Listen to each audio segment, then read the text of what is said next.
Oh, next week we're having boxing. That's right, boxing Bob Newman from fight. Whoa! I'm just about ready to give up on my man. And guess who just popped into the chat room? Boys and girls and children of all ages joining us right now is the man, the myth, the legend himself, Bobby Hitz. What's up, my man? I was ready Hey, to give up on you. How you doing? how long ago did you send that to me? I sent it to you 15 minutes. We wanted you on at 6, but hey, it's no problem. I was just I hear, but it's only 5:22 my time. yeah, but we're on Eastern time. Yeah. We don't care about your time. All Come right. on. Well, listen. Here, listen. If it's your time and my time, isn't that our time? It's our time. And guess Right? what? We're on Isn't Jeff Spicoli say the best, right? yeah, listen, it's our time right now. Anyway, Yeah. Bobby, it's great to see you again. Yeah. Um and Welcome back. I'm glad that you're back on the show. Would love to have you again and again and again. But obviously, you were in the heavyweight division, fought as a pro. Uh, you had the luxury of having Big George Foreman. You almost made 2 rounds with Big George. What was it like Listen, getting hit by him, man? listen. That was a total inside job. Let's. There's no way they should have stopped that fight. But if you watch the tape, I got up, I was fine. They never even sent a doctor in to check me, nothing. Like I was fine. Everybody knew it. But I had George worried. He was very worried during that fight, in that one round. He thought he killed me. So, Yeah, but but didn't they stop it at like 1 or 2 minutes before the end of the round or something? no, 1 second, Yeah, 2:59. that's what I meant. I'm sorry, I meant 1 second. Here, listen. I can still right now remember everything. I got not my trainer, Pat LaCasa. He told me, do not fight this guy. Move around for 8 rounds. Just move. Don't even fight him. Don't listen. And all of a sudden, when the crowd started booing, I'm like, fuck this. Let's just go and see what's up. I mean, I only took the fight on like 4 days' notice, so it's like, you know, um, youth is wasted on the young. Holds true in this situation. But I got knocked. I walked in. I both threw right hands at the same time. I walked into his. I was laying there going, what am I doing down there? I got to get up. And I'm listening to the count. And I got up. And between 9 and 10, I was on my feet, and they stopped the fight. And then I was arguing with the referee, Bobby Watson, who was actually the best referee money could buy. And no, I'm kidding. Bobby was a great No, guy. no, yeah, but you maybe you're saying you're kidding, but go ahead, go ahead. No, I'm kidding. No, I'm totally kidding. Bobby became a great friend. He was a great guy. I used to tease him all the time. Hey, ladies and gentlemen, Bobby Watson, the best referee money could buy. Well, listen, George Bobby, Foreman. George Foreman was a force, and you know what? I know I could have acquitted myself a lot better, but it would have helped me if I didn't take the fight on 4 days' notice with zero training. I literally walked off the street and walked in the ring with him. So other guys who had a lot more time than me to train didn't get up. So I was up and I was ready to fight and formed a great friendship with George and got to have dinner with him and Archie Moore afterwards. We had dinner afterwards, and it was a very surreal situation. But he was a hell of a guy, and when he passed, it really was upsetting to me because him and I will forever be attached to one another. And he became a friend. His brother Roy, it was just it was an honor to be in the ring with him. And the story is way longer than how it happened. I was supposed to fight him 4 other times, and oh, we just are you there, Bobby? It looks like we lost Bobby there. It looks like his phone gave out for a second. anyway, There he is. it just all kind of happened for a reason. So whatever. It is what it is. I'm at my restaurant. My chef just brought me a beautiful steak pizza right here. I wish I was there with you. We could be doing the show there. But hey, listen, that's a great segue into what I want to ask you. Now you got the promoter hat on. You've promoted almost 200 shows. You've been a staple.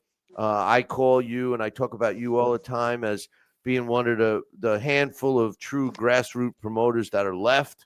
And I feel boxing really is suffering because we don't have many guys like you and Jimmy Birchfield, to name a couple. And what's it like promoting these fighters today, especially when you just told us the story about how you fought, Hall of Famer George Foreman on 4 days' notice. And I know because I promoted shows how difficult it is, even with young 4-round fighters today. I mean, how are you getting by when these guys are demanding everything? They want half your steak right now just to talk Oh, to you it's here. I about got to take a bite of this because I'm trying to try this out. Hang on. fight. We got this would be like a taste test show, What do you think? Is it cooked the right way, Bobby? Is it good? Beautiful medium. Um, it's uh, we're gonna need a little. Yeah, it's good. It's good. It's good. It'll pass. It'll pass. Anyways, um, the modern era fighter is just so much different than the past, and a lot of it not for the good. I mean, the loyalty aspect isn't great.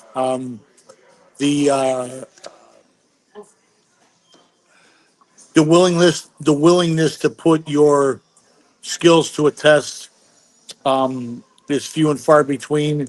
Um, Most of them want the path of least resistance with with like on a smaller scale.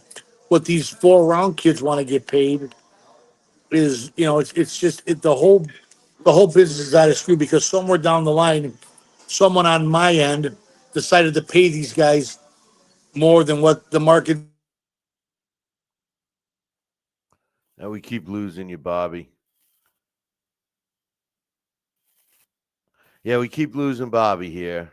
He's we're catching him at a dinner. Here, there you go. I keep losing you. Yeah, my phone keeps ringing, and I'm on this phone, and a million phone calls coming in. Sorry about that. No Um, problem. But yeah, I no, I should I know should have it's got I should have got my little computer out, but you know.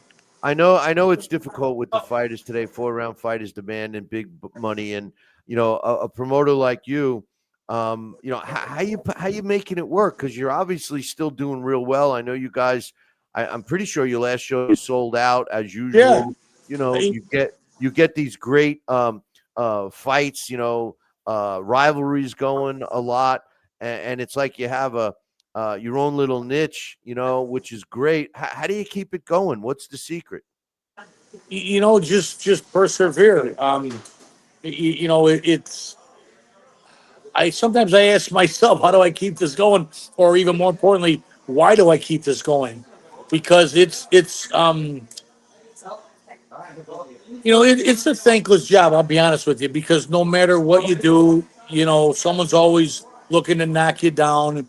You get most of these guys who are fans, who never have spent a quarter in the sport of boxing, who all of a sudden want to tell you how you should do your job. They've never taken the risk that I take, yet they want to tell you everything you should be doing, and they want to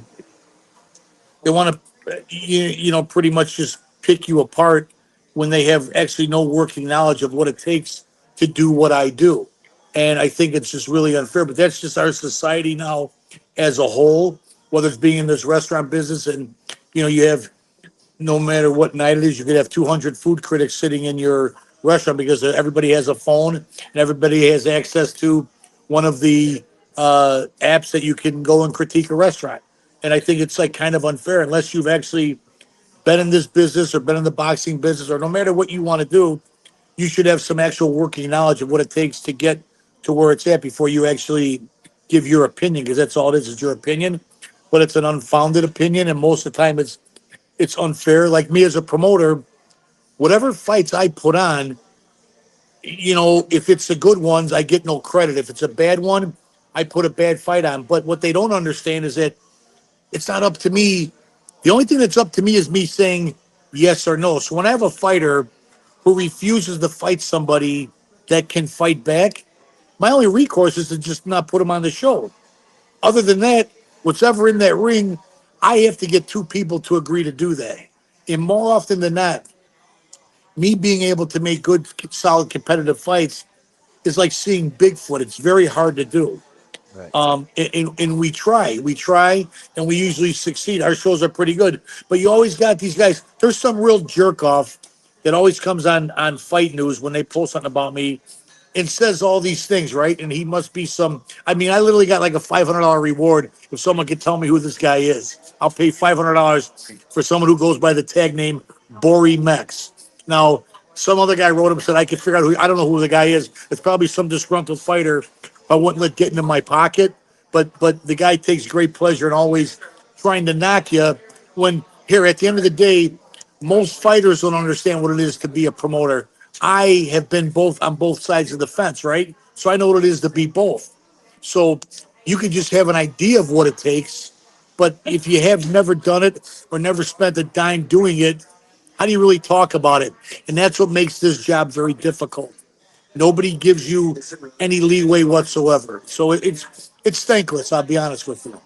Well, let me ask you this. I know. I mean, for a fact, I was involved with a couple of your shows at TVN. You've been on ESPN, and now boxing has evolved into streaming. Have you been doing any of your events streaming, and do you approach them differently than when they used to, like when ESPN used to come and say, hey, we want you to put on this card, because obviously the streaming business is a little different. Have you had to change, or is your model the same? You know what? My model was always a without television type model. So the mere fact, if we got an ESPN or a USA or an HBO, whatever the case may be, that was just an add-on, right? But at the end of the day, if we do some streaming with BXNG TV, Adam Glenn does our streaming, but it's just something like I get nothing out of it. It's not any, I do it because he asked me to do it, but it's like it's something I don't seek out, and because usually when television's involved or any type of entity like that, like what's the upside? Because that's a whole other aspect of the business you have to take care of. It's not like you're going to sell, you know, 5 million pay-per-views to go see one of these shows. So it's like the amount of time you have to go putting into it, the manpower it takes, and all that. I let someone else do it, and like I really don't even get involved in that because it's not, like I don't want everything. I just want to do my show and be done. Whatever other parts that come along with it, let them deal with it. So I let Adam deal with his end of the business, and he's probably putting a book of business together that he'll go off and sell the content someday, and I'll get nothing for it, and that's Well, it. well, So the value.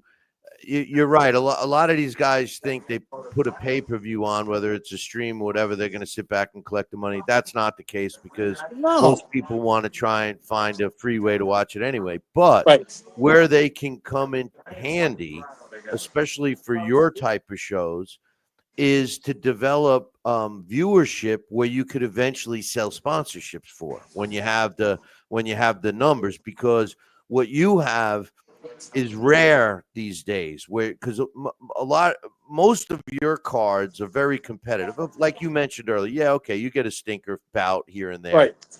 but the rivalries sometimes, even though the masses might not know the names or whatever, the rivalries is what sells. And when you see somebody and they want to see that guy again, that's where a stream could help. But in any event, I was just curious if you Yeah, changed your model. no, It's been working for so long. I've always existed without television, like I said. But at the end of the day, the manpower it takes to be able to put that together, it's a whole other entity of the business that I'd have to pass off to somebody else to do. And it's like, I just try to run light and tight. That's what, because, it's so hard. I find myself being more of a secretary nowadays than a boxing promoter because of all the paperwork that you need to put together in order to do these shows. we end up chasing paperwork rather than promoting a show for the commission. So it's like, who has time to worry about a television thing? And as far as the sponsors go, I mean, let's face it, how many sponsors really care? I mean, I'm lucky I have the sponsors I have because of my relationships, because they know what I put together. But at the end of the day, when you go cold calling sponsors, it's a very, very, very difficult proposition. This isn't for everybody. 100%. I know. I know it. I know it personally. Let me tell you. But hey, Bobby, It's when's your next salty. show? It's salty. And When's your I next love, I, show? wait, I love my chef. He says, I go, it's a little salty. He goes, no, it ain't. I guess I'm lying to you. At He the end says of- it's not when you're eating it. exactly. Yeah. How do you like that? He's How do like you a like that? 4 round. What is that? A It's like a 4 round 4 round fighter? fighter. It's like a 4 round He's fighter. like a Yeah. 4 round fighter Yeah. demanding 3 grand for 4 rounds. Come Yeah. on. Come on. So, But so when's your next show, Bobby? January. So I'm off for the rest of the year. January will be my next event, and I right now it looks like I'm January, February, March, and I believe June. That's kind of my short list right now. So and then we'll go from there. Well, that sounds good, my man. And Yeah. I got to get back out there. I don't know if you remember, you had a ESPN card. I think it was was it at uh, the Horseshoe? Was there? You had Yes. yeah, Yes. and we were there and we did interviews next to ESPN. ESPN broadcast your event. And Yeah. I was there with LDL TV, and Right. we had a good time there. That was fun. But Salty, right? yeah, no, I don't know. I didn't taste it. I didn't taste it.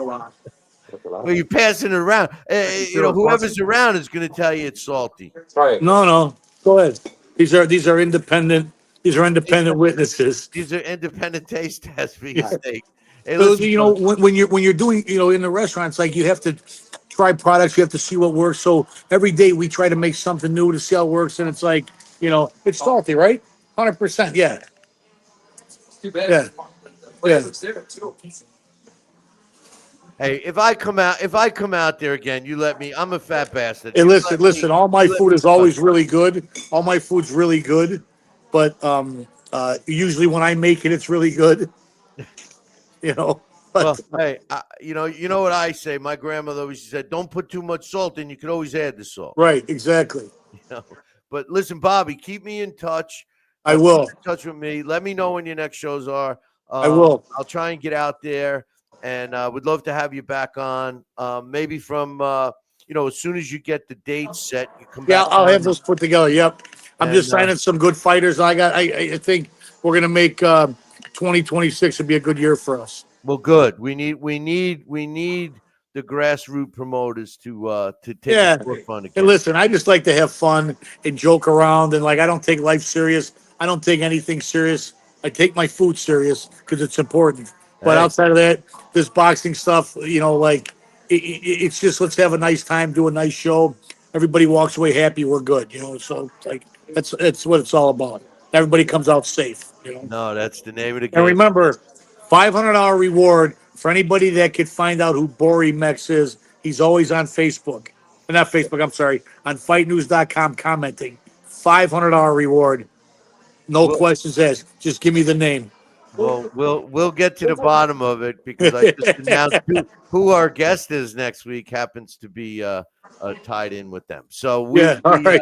we will work on that for you, All my right. man. All right. But Thanks. I appreciate you coming on and stay in touch. Not just Facebook. You got all my other contacts. I Right? got everything. Yeah, we'll definitely get together soon. All right, Bobby. Be Thank good. you, my Thank friend. you. Thank All you. right, take Bye care. now. Bye bye. Bye. That's Bobby Hitz from Hitz Boxing. I was ready to didn't think he was going to make it, but yes, there was a time difference. But anyway, and they're trying a new menu item for his restaurant, and it was a little salty if you caught that. But anyway, hey, boys and girls, great way to end the show. Bobby Hitz from Hitz Boxing. He's going to keep us posted on his next event. Another true grassroots promoter. I like having him on. We had Jimmy on. We'll have Jimmy on again. I love Jimmy Birchfield. And we'll get Joe DeGuardia back on. Some of these promoters that, you guys might not have heard of, but without these guys, a lot of these young fighters wouldn't have a vehicle to build up their records and become known. But anyway, hey, make sure you tune in next week. Same bat time, same bat channel. Until then, I'll leave you with this. Ciao, baby.